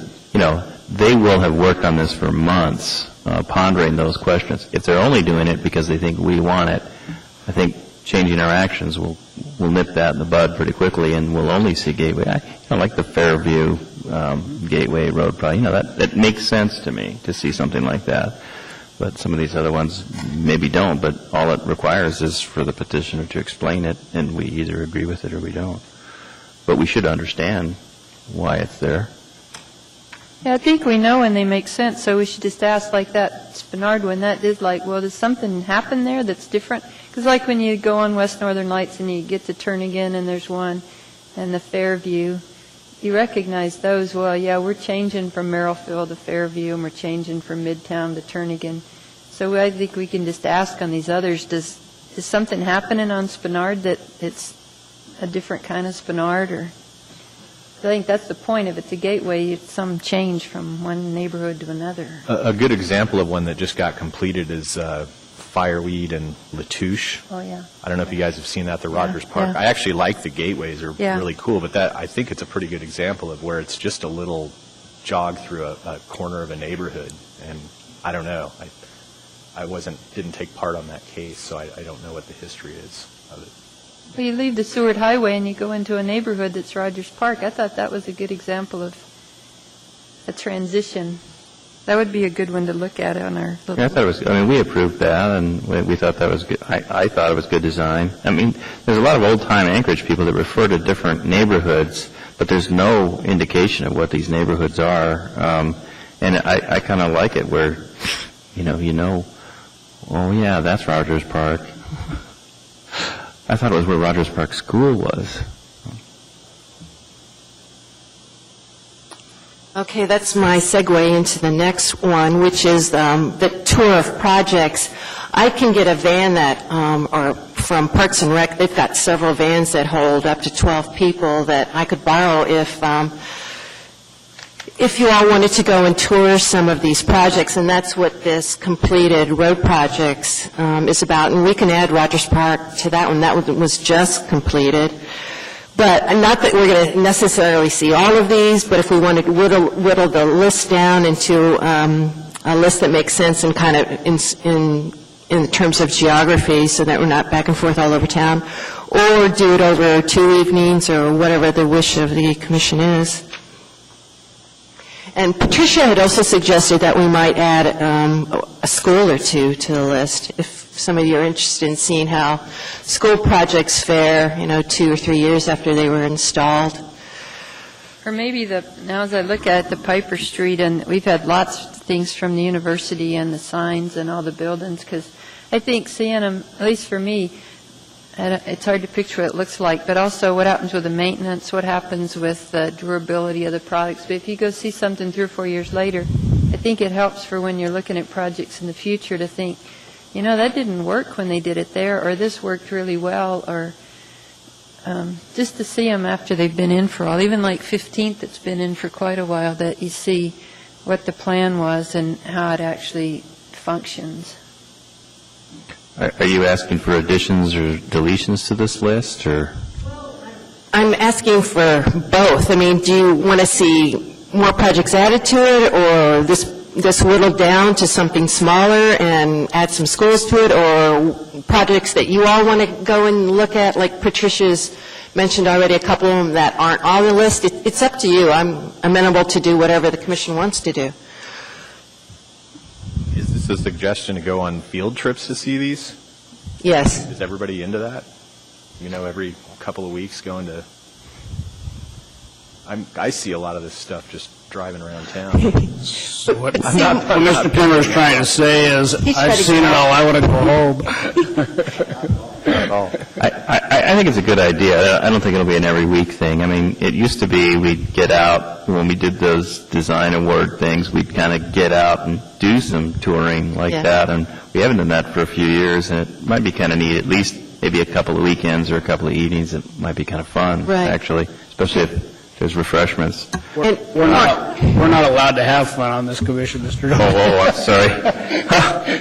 Sorry, excuse me. But looking at this list, maybe some schools, but one that strikes me, and maybe this is a project type, is where we were looking at something a little that didn't really fit the mold all that well, and we allowed a little bit of leeway. And I'm thinking of that snow dump project we did, where the landscaping was dying on the berms, and we approved some sort of alternative. That should be done by now. I'm curious about those kinds of things. Yeah, I think that was King Street.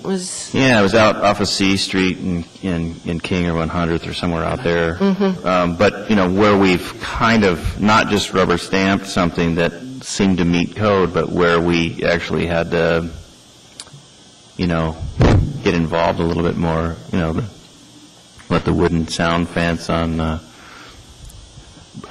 Blaze's favorite project, the sound barrier, That I will say turned out much better than it would have been. I think we maybe added a little value on that one, and those are the ones that I'm curious about. Good about that one. I can't remember all these too, so I'd want to see different things, not like 4 streets where they kind of did the same thing for the same kind of neighborhood, but something like Mr. Daugherty's mentioning, that there's something interesting or different or something we had to think about, not just a row of birch on the side of a street, maybe.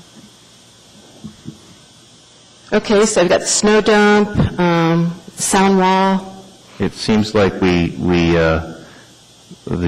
Northwood project was kind of special in terms of raised tables and illuminated walkways and countdowns. There were some special things on that project that were maybe quasi-experimental. Yeah, that also, they put in the raised crosswalk with the same lights in the pavement in the Rogers Park project, so we might kill 2 birds with 1 stone on that one. And they have the same pedestrian-activated light that goes off that makes the lights flash in the pavement. We've also talked about moose browse protection and the removal of that. Maybe some examples of projects that have gone through that. Yeah, that brings up what has happened. I was talking to a landscape contractor who put in the landscaping for the Begich Middle School, And that one had a number of birch trees. And Patricia may be familiar with this too, but the landscape architect had specified plant skill. Am I pronouncing that right? Plant skid to be used in lieu of moose protection fencing, and the moose came down and ate 140 birch trees at the school site.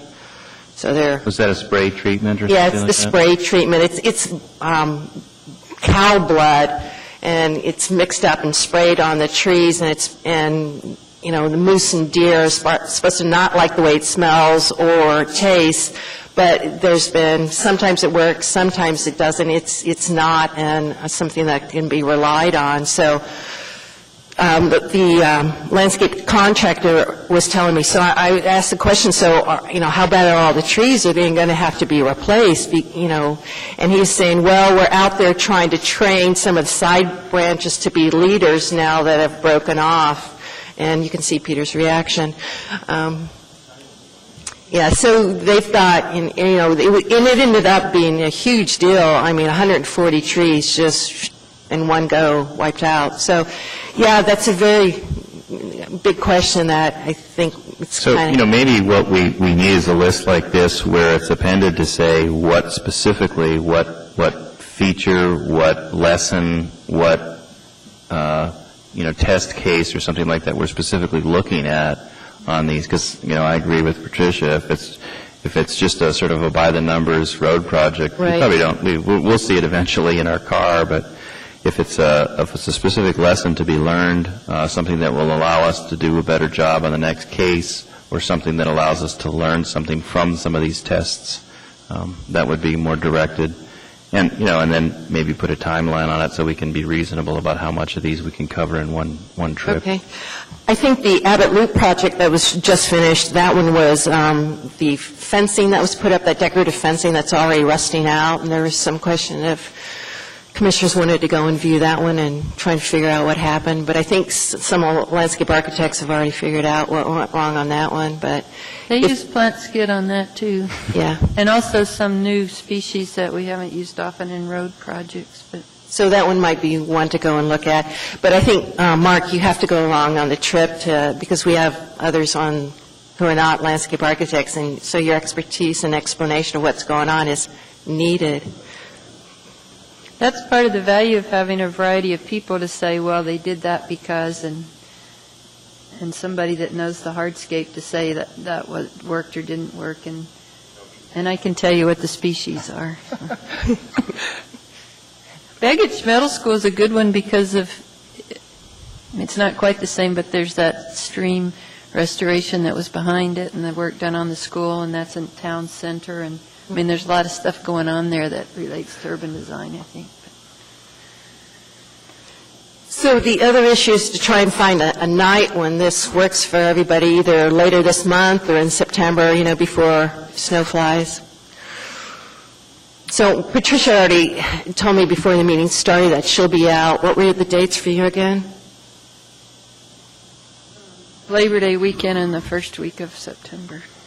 Would it be possible to query us, as I don't have a calendar with me? Yeah, if you all just... Email? Yeah, I'll send out an email and then to remind you all to get back with me on that one. And if we are going to do it at night, I guess I'd pitch, our standard, we have 2 meeting reserves per month, maybe pick one of those, and then just determine how much daylight there is between 5:30 and sundown, so that we're, not just driving around in the dark. Although we can look at LED lights. We could see some of the winter design lighted things. Well, we should do one later in the winter, so we do see. I'll say that since Mr. Kemplin's not here. Let's do one in the winter and look at how things function in the dark That's of a good winter idea, when too. under snow cover. Yeah. How about the 3rd week in September? Does that work? Usually it'd be the 4th week in September, but I'm worried about the light giving out. Maybe the 3rd week in September might be good. 3rd week in August is better. If that's okay, but I'll send an email out and you all check your calendars for the 3rd week. And it doesn't necessarily have to be a Wednesday night. It could be, Monday through Thursday, if that it's okay. And then I also have to check the availability of the vans, because they do use them in the evening, so that's the other factor. Anything else? Let's see, what else? Let's see. Oh, you all saw the email from Anna. Tonight's her last meeting. She's going on to bigger and better things, and her replacement's already been chosen. Doug Gassick. And so he's already been approved by the Assembly, so he should be at the next meeting. I've got to arrange orientation between now and then, and Yeah, so thank you all, and it's been an honor, and I learned a lot at each meeting, really. Well, and good luck in your new endeavors. Come back and share all that you learned. Hey, can I ask, can you just tell us about your project, your paper you're doing that you did for work? Because I think that's of interest to people. I'm certainly looking forward to seeing it. Well, I'm just putting the finishing touches, and Patricia helped me last week, on a history of Anchorage's built environment, and it's not just historic buildings, but streets and neighborhoods and subdivisions and zoning and unification and all that. And yeah, it's been definitely really interesting. And what else should I say? Parks and trees. Oh, it's the cultural impact statement for the Kinnick Bridge project. And so it actually most emphasizes the Ingra Gamble, A Street, C Street area, but I talk about all the historic subdivisions and all over town. So it'll be available whenever that comes out, and they're not freaking out about the bridge anymore, so I think it's, we were in a big rush earlier this year, but we're not right now, and so my part will be done, tomorrow, but I don't know when they'll get to everything else. And then Doug Gassick did the specific technical architectural history, and we included examples of, dingbat motels and all that good stuff. Great. It's the the motels with a sort of porch going across the front, and everyone has their own door. It looks, we're so used to it we don't see it, but it's actually and you drive under the part, they're special, really.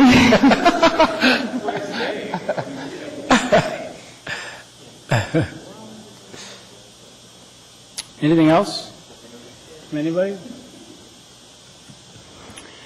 I guess the more I said here, Sharon, about this case today, these kind of things bug me that we had tonight, and I wonder if what is the protocol at the departmental level, just to say, hey, you're not ready? Do you have that authority? And yes, I did go back to, this is actually a second revision that you see before you, because I went back to the commissioner, raised them to the petitioner, and raised these questions with her, and they just weren't responsive and didn't want to come. You could see tonight she was, that the way that it's evolved, but this is the best I could get. I asked them to bring that forward, and maybe told them maybe they weren't quite ready yet, but they wanted to come forward anyway. They did make that a revision to their plan that I had asked for, but they didn't really address all the questions that I had asked for. So at that point, it's their choice whether or not they want to go forward and take the chance that they could be postponed. part of the reason that I throw that out here, that I'm debating whether to share this or not, but if I have it right from some insider trader knowledge, there's a connection between this project in terms of the people and the Muldoon Target store. You're saying, is there a connection? I know that there is. Oh, okay. So I guess one of the things that the group might want to take away from this is that we need to be careful when we're trying to go overboard in helping people, because this case just kind of smacked to me of people who just didn't want to do what everybody else has to do, and we've seen that before. So I'll leave you with that. Patricia, you had something you wanted to add? Well, I felt the same way, that we have very limited enforcement officers and time in this town, and so much to do. And if the buffer had gone in 11 years ago and been maintained, there wouldn't be any problem for the petitioner. So I felt more like the burden has been on the city to try to get something done for 11 years than on the petitioner that they finally have to do it. I mean, at some point you just say, you have to do it. You've had 11 years, and all you've done is make more problems, and you've got a lot of space there to put your aesthetic landscaping, and I'm all for that. But I don't think we should have to spend so much time and effort on something that's so simple. There was a case that was similar in that you just sort of took the ball and ran with it. There wasn't really any or much participation from the property owner. Seems like we looked at that a couple months ago. Total truck deal, or are you thinking? No, I think it was even in Eagle River or something like that, where you just said, hey, we've been trying to resolve this for like 10 years, then we never get any responses, so this is the best we can do, and we're going to do it. Oh, it was the residential subdivision. Yes, exactly. Yeah, that was made easier that night because the petitioner didn't show up at the meeting, and so that's why it went so smoothly. If you remember, that's what was missing. Yeah, and that petitioner. Right, the petitioner is missing. Because I think on that one, it was another case where they had years and years to do it, but didn't want to do it, and so the commission would have heard a lot of discussion that night. Well, can we just tell them a different date then in the future? And I get a concern in my mind looks at the history of it as well, and that's why I asked whether the previous UDC ruling held any weight, is that a previous UDC body ruled on this, and they had a decision on that decision wasn't gone through. So it's a question of whether it's even, and I know it's a new case and all that sort of thing, but it doesn't feel right that if you just wait 18 months, you get a new chance. But it's also, it's okay to consider those things when you vote. This case was a little bit different because a planner who's no longer with us had reviewed it at that point, and she made that specifically a condition, and it was kind of rare to see that as condition, and it may be because she knew, this particular petitioner, and so she put that in there, but it's not something we normally see. I mean, it's in the code already says that it has to be installed within 18 months, but there's no null and void in there. She added the null and void to it, and so that's what made us that's what drove us to be not a simple enforcement case. When it said null and void, we're essentially starting all over again. All right, any other comments? Then let's get out of here.